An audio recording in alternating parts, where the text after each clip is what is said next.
I think one of the biggest questions that we wrestle with is who we are.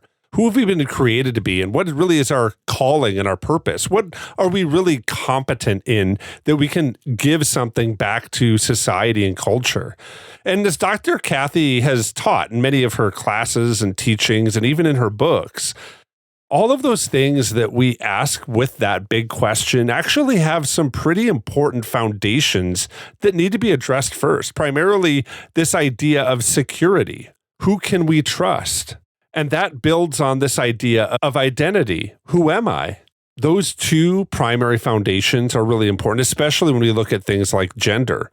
And there's so much that's going on in the culture right now that can lead many of us to really dark places, especially as parents. Who do we trust to be able to speak into our kids' lives? Dr. Kathy has some really great insights on how we can address these topics, whether our kids are battling with this or they've yet to battle with it. So let's turn now to Dr. Kathy Cook. Don't be afraid of the dark. Be careful with stars. Not every light is gonna guide you, baby. Not every light is gonna guide you. So, Dr. Kathy, a study which shows gender-confused youth mostly grow out of it and a ban on puberty blockers in England are both being hailed as vindication by quote-unquote detransitioners. Those are people who have gone back to their birth sex after quote-unquote transitioning or so-called transitioning as teenagers. Many of these detransitioners say they are living evidence for a major study that's being done in the Netherlands, which is finding that what psychiatrists often refer to as quote-unquote gender dysphoria, as a desire to be the opposite sex, diminishes significantly between adolescence and early adulthood. They also backed a report in England where doctors were told to stop prescribing puberty blocking hormones after a bombshell audit of the country's leading gender clinic, the Tavistock Clinic in London. And that clinic found troubled teens were given puberty blocking drugs without medical evidence that they were even safe. So far, England, Finland, Sweden, Norway, and Denmark have all moved now to limit medical intervention for youth who are wrestling with their gender identity. Some identify that the United States is more motivated by money and politics, and this has been made into a major political tool to really continue pushing so-called transition care for kids. But the tides are turning, and so far, 22 states in the union have limited so-called transition care as medical care for youth who are struggling and battling gender dysphoria. I think for many, the idea of gender dysphoria is really incredibly hard to relate to. Is it important for us to relate to this battle for kids who are wrestling with gender dysphoria? How do we come alongside them the best when that's really something that they're struggling with? Those are good questions, Wayne. It is absolutely essential that we walk with them when we can. Many of us won't be aware that this is their internal battle. If you have a relationship, though, with a child, grandchild, niece, nephew, student, member of a youth group, even a neighbor, and they choose to trust you, wow, what an honor that they would trust you with their stories. So I like to say that the first thing we say in return is thank you for trusting me with your story, or thank you for trusting me. Thank you for knowing that I'm a safe person. I'm so delighted to have that relationship with you. And maybe the second thing that we say is, I'm so sorry that this is your struggle.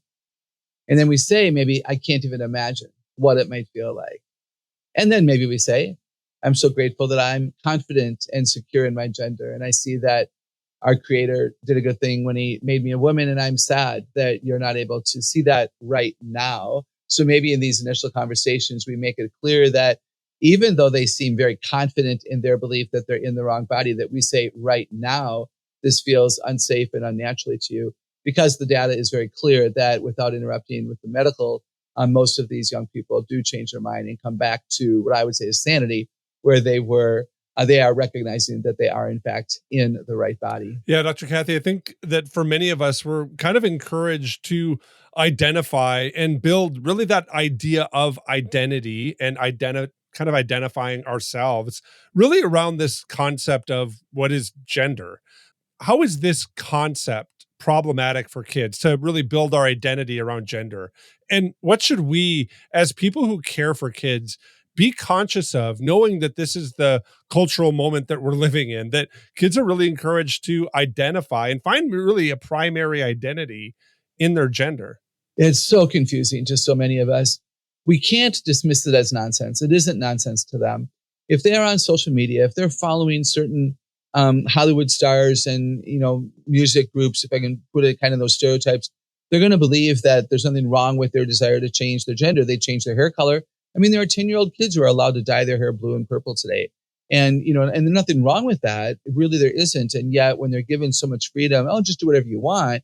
And there seems to be no boundary and no, that's ridiculous. Your hair is a beautiful color. When you're 18, you can, adult in a different way. We give them so much freedom now, then we give them freedom to say, I don't want to be a girl anymore.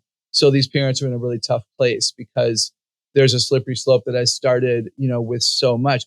Parents who allow their kids to drop out of school. At age 16, school is so boring, I don't want to go anymore. And they say, okay, find something to do. You have a hard time convincing the kids of anything else that's going to be true and good and wise for them. So that really concerns me. I like to say that there's so much more important than gender. So if your kids are gender confused, you talk about everything but that. Talk about how they're creative and artistic and, beautiful singers. And math has come to easily your whole life. When you were 3, you were counting. And now look at you. You're in advanced algebra and you're doing really well. I wonder if your career is going to have something to do with math. And if she's a girl and she's thinking, oh, girls aren't supposed to be good at this, that's a lie from the devil. And you make sure you go to YouTube and you find videos of brilliant mathematicians who are women. And you ask the math teachers if they can point you in the direction of a biography or autobiography of a woman who changed the world through mathematics. I mean, we can get so much better at this. Yeah, Dr. Kathy, I think we can. And kind of to put ourselves in that place, let's say that we're an adult or somebody that's working with kids, and we really understand that the kids that we're working with are in kind of a sensitive place developmentally.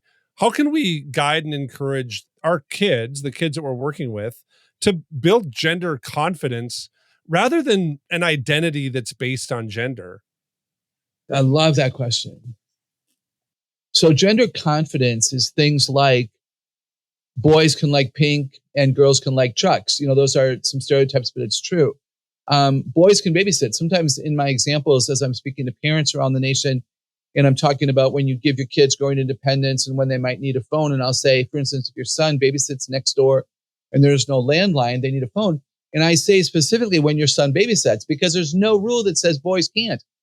Boys who are babysitting boys might be better at it than girls babysitting boys. And so I think we can make sure as adults who care that we, get out of the box we might be living in and understand that there's so much freedom around gender. I used to think I was too tall. I'm 6'1". I still am taller than men, but it doesn't make me a guy just because I happen to be a tall woman. So we need to talk about these things. We need to admit that it might be uncomfortable, but that it's real because God is really good at what he does, which is create people. And how do we help kids, not build gender identity as the end all? We talk about everything else that they are. Again, that they worship with integrity and truth, that they're good siblings to their younger sisters, that they love their grandfather well, who isn't, as healthy, but this daughter of yours will walk slowly to honor the grandfather who has to walk slowly.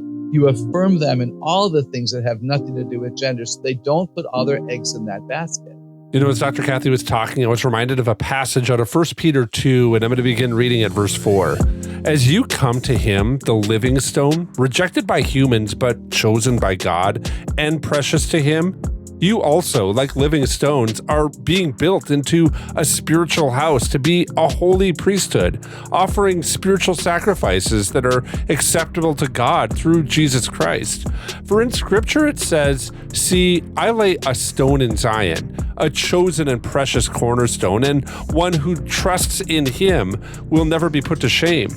Now, to you who believe, the stone is precious. But to those who do not believe, the stone the builders rejected has become the capstone, and a stone that causes people to stumble has become a cornerstone. They stumble because they disobey the message, which is also what they are destined for. But you are a chosen people, a royal priesthood, a holy nation, God's special possession, that you may declare the praises of him who called you out of darkness into his wonderful light. Once you were not a people, but now you are the people of God. Once you had not received mercy, but now you have received mercy. I love this message from Peter that comes in his first letter to the church that really is giving them an identity. It's an identity that highlights the fact that there are some that really reject the way that God has called us to live, even designed us to live. They've rejected really essentially the cornerstone of all of civilization, and instead have now made this cornerstone really a stumbling block. And I think when we look at this idea, especially this idea of gender identity, it can be a challenge for many people that Jesus is this stumbling block, that Christianity and the perspective that Christianity gives to the world for identity, but not even identity, but also how we carry out our identity in different ways, whether that's emotional or mental or spiritual or physical, or even as the world wants to highlight gender. I think encouraging our kids to have an understanding that God has a design for all of this, and it's really dynamic. It actually touches almost every aspect of society.